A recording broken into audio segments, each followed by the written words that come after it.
Voz e imagen de la sociedad civil.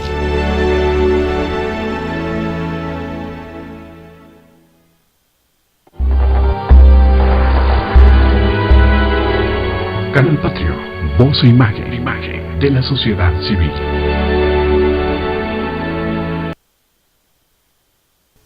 Estamos de regreso aquí con la presencia talentosa de Iván Leroy y con la presencia facilitadora de Diego Merino. Nos dejaste muy preocupados en el módulo anterior. Vamos a rescatar, porque si no nos va a dar una depresión y eso no aporta. Claro. Eso no aporta. ¿Qué nos dices, Justamente, y van hacia la pregunta, ante este panorama, ¿qué nos queda? Si nos privan de la libertad, si nos quitan... Creo que la respuesta es tan fuerte como increíble, porque lo único que nos queda cuando nos quitan la libertad es la libertad, que es la expresión, es el coraje de la creación artística, de la creación, de atender a la idea de poesía como poiesis, la creación. Y en la creación hay una implicación constitutiva, que es sentencias, pero son sentencias flexibles, pero no porque sean quebrantables, sino porque son amables con quien las recibe. ¿Me explico? Entonces, es eso lo que arroja justamente... el arte es libertad y el arte es coraje. Recuerdo una entrevista, homenaje que le hacían al poeta Leopoldo Ayala, que está en esta antología de poemas, que es un poeta que ha dedicado gran parte de su obra al reconocimiento, no nada más poética, bueno, en sus palabras, poesía y acción es lo mismo, pero ha dedicado gran parte como persona y escritor al fenómeno, al acontecimiento, mejor dicho, del 68. Él dice, la poesía está en la calle, y la poesía está en el coraje y ahí. Y él dice, en una entrevista increíble que se puede encontrar en YouTube, él dice, está en la chamba, está en la gente que trabaja, está en la lucha, ahí, en la libertad. La poesía está en la libertad. ¿Y qué es lo único que nos queda frente a la represión? La creación. Ese es como el meollo, me parece, la que salva. Sí, ¿Qué te llevó a escribir? ¿Qué recuerdas de tu vida? Porque es un proceso. Desde tener el gusto por la lectura, sí, esencial. sí. Vamos, alguien que quiere escribir tiene que saber. Y la única manera es haber leído. Y leído yo creo que bastante. Ya lo creo. conocer el idioma. Y los libros de cabecera, porque más que leer, yo he releído. Sí, claro. He releído sí. mis libros maravillosos. Cuando pienso en Bataille, en los poetas malditos, cuando pienso en Shakespeare, evidentemente, en los clásicos griegos, cuando pienso en Efraín Huerta, en César Vallejo, y ahora que me da pie Diego con este asunto de la poesía, pues sí quiero compartir un poema de Leopoldo. Este es un poema que yo, desde que tengo uso de la razón, lo he escuchado en cientos de versiones, leído por tantos actores, tantas actrices, tantos locutores, tantos combatientes de la calle, de las ideas, de los sueños, y seguramente mi lectura no será mejor que la peor de las que he leído, que la peor de las que he escuchado, pero este es el Yo acuso de Leopoldo Ayala, que quiero dedicar a nuestro Instituto Politécnico Nacional, que espero realmente que lo que suceda sea para bien, sea todo con actos pacíficos, con actos inteligentes, sin violencia, siempre con esa inteligencia que es más poderosa para derribar muros que cualquier patada, que cualquier puñetazo absurdo y ridículo. La violencia no genera otra cosa que seres violentos, que rencillas, que hermanos como o primos hermanos como los árabes y los judíos, se estén matando hoy en día, ¿verdad? Tal vez por ese personaje que me recuerda tanto a Iago del Otelo de Shakespeare, ese incitador a que entre hermanos se maten, como lo son los imperios, ¿no? que financian las guerras y separan y destruyen las familias. Ojalá no pase eso. Me siento muy orgulloso de ver cómo han marchado codo a codo, hombro con hombro, la UNAM y el Politécnico, porque eso es lo que son. Unidos vencerán, unidos. Yo acuso, de Leopoldo Ayala. Cada día esfuerzo más la edad que aumenta en mis huesos. Cada día mis dientes toman por fuerza la palabra que aguanta mi rostro sin quejarse. Cada día mi cuerpo hierra al lodazal el gusto de morir en su hechura de socavón, y es sudor violento. Y es como si las manos, a pesar de la guerra delirante del tacto, no temieran estar encintas, llenas de espinas y hechas de alambradas, y de un producto masculino que cumpliera el extremo dorado por los ojos. Aplasta la miseria y la ofensa enseñada al pedazo que basta para vivir. Aplasta la orden y la insignia y la escarapela pelada de remover la piel. Aplasta el cerco testereado por el plomo. Llevo conmigo la batalla de 629 jóvenes que habían cesado de resucitar. Mis muñecas se doblan murientes contra la trinchera de sus gestos.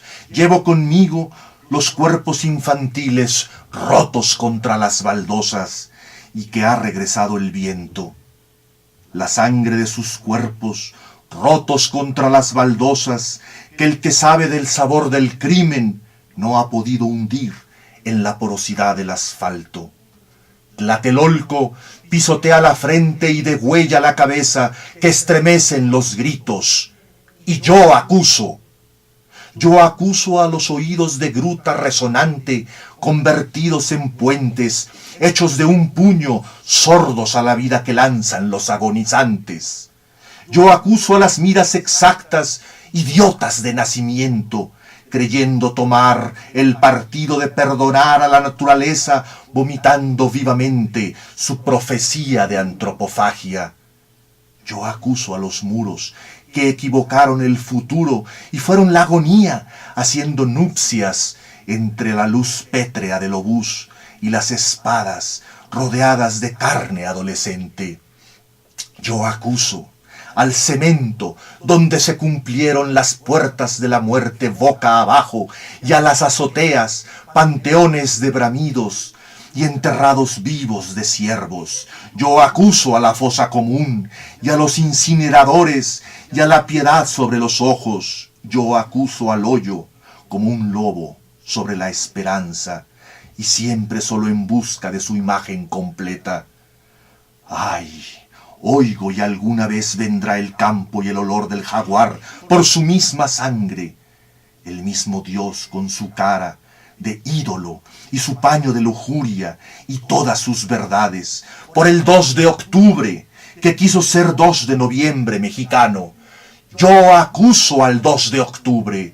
Yo acuso al laurel del poeta porque hace mucho que la poesía carece de flores y se forma en el grito y en la coagulación de la sangre, que es la muerte de la sangre.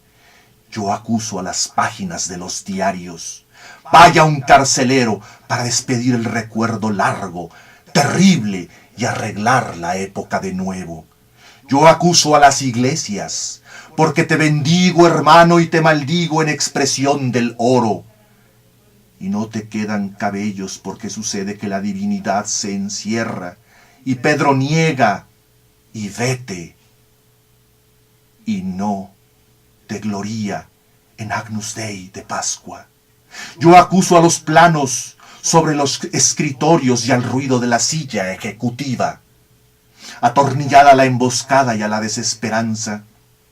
Yo acuso al edificio seco de piedra, donde se renueva la palabra legal y el último pensamiento y el grito que dijo: el responsable soy yo.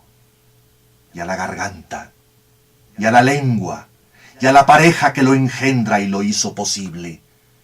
Yo acuso a la lista de desaparecidos, y a los proyectiles, y a los vehículos, y a los frigoríficos, y a los heridos con su cara al campo de custodia de la paz convertido en campo de concentración 68, y a todo lo que va de pleno al golpe.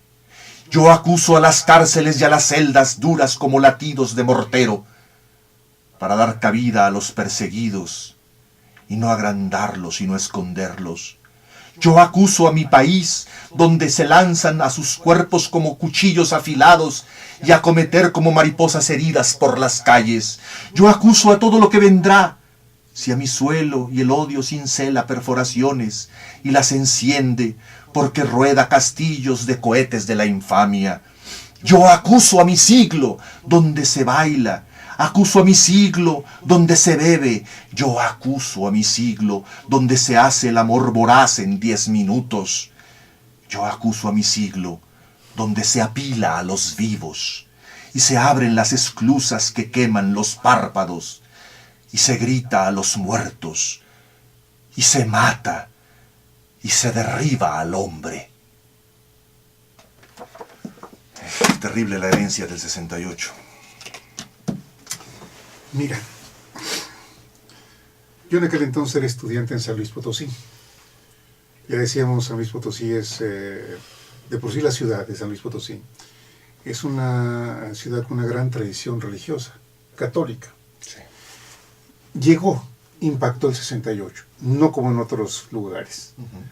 En ese sentido yo creo que hubo ahí una serie de factores que no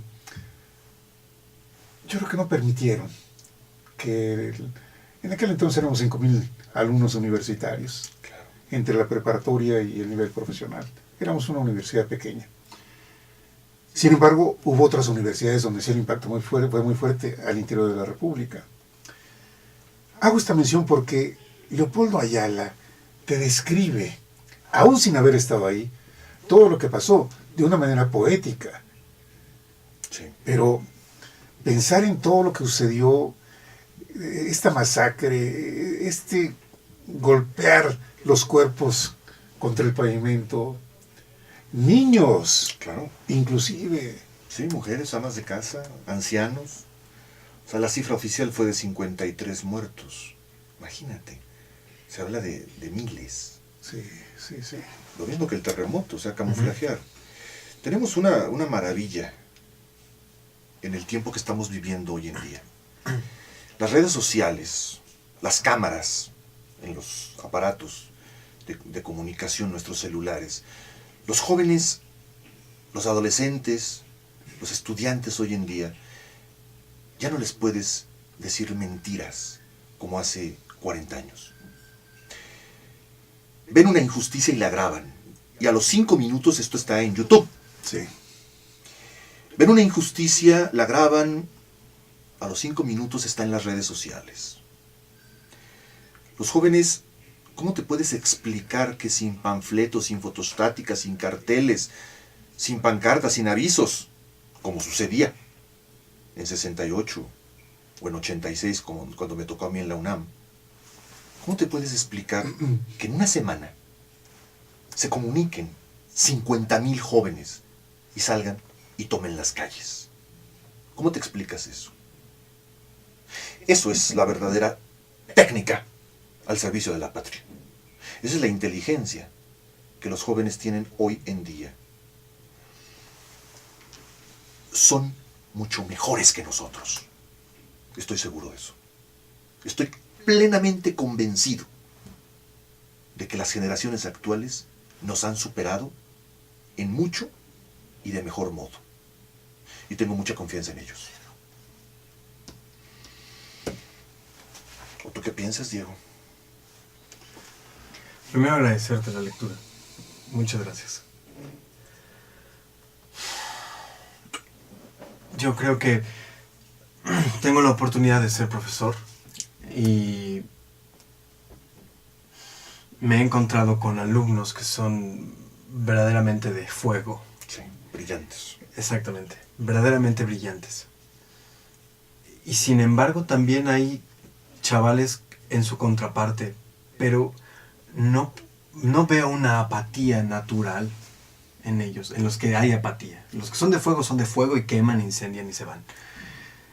Pero los chicos, y esto es una parte que a mí me afecta mucho, es esta apatía que no es natural, sino es una apatía desanimada, sin ánima, porque algo se perdió ahí en el que no se puede hacer. Entonces, no se puede hacer, porque yo no voy a ir a salir y hacerlo. ¿Y por qué no vas a salir y hacerlo? Y eso es un elemento que a mí me parece muy fuerte y es una represión contemporánea, muy escondida, muy por encima, porque yo no puedo salir y exigir lo mío, porque tengo que trabajar, porque tengo que cumplir. Y esta es una represión interna. Existe un filósofo coreano que ha tenido éxito en Alemania. Siento el nombre, tal vez lo postearé más adelante para el auditorio, porque no recuerdo el nombre. Pero dice, este problema que Marx plantea de la represión exterior ha sido superado por una represión interior. Claro. Entonces yo debo de tener éxito. ¿Por qué? Pues porque en primera no puedo vivir en una sociedad estando triste. Yo tengo que ser feliz todo el tiempo, tengo que ser optimista, tengo que ser un hombre de éxito. Y esto implica insertarme en un modelo predeterminado, preestablecido, en el que la represión viene desde adentro. Yo tengo que autosuperarme. Entonces se pierde de vista otros elementos creativos. Esa es la represión contemporánea que veo en muchos chicos, que por fortuna no veo en todos. Entonces, en la expresión poética, en la expresión artística, veo a muchos chicos de fuego y de agua también y de aire, los que me preocupan de pronto y son estos sin ánima, lo cual no quiere decir que no tengan esta capacidad creativa. Por supuesto que la tienen, pero no hay una autonomía, una autoánima.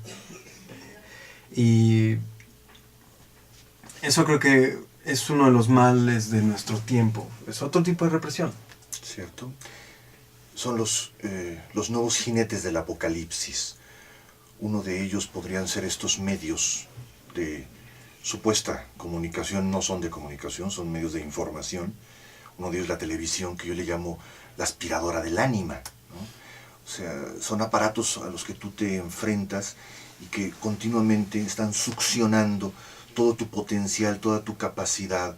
Yo veo en mis alumnos a un Fleming, a un Pasteur, veo a un Edison, veo extraordinarios potenciales que con el consumismo, que con estas ideas terribles del yo tengo que ser para complacer a mi sociedad, esto se succiona y les van robando el ánima, ¿no? La televisión tiene la culpa en mucho sentido de esto, pero en general todos los insumos que giran en torno al consumismo de la voracidad, de la teología del capital hoy en día. Muy bien, vamos a un breve intermedio con un tema muy interesante y una participación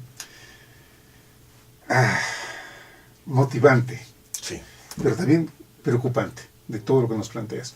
Vamos a un breve intermedio, Isabel, y regresamos. Gracias, no se vayan. Canal Patrio, voz e imagen de la sociedad civil.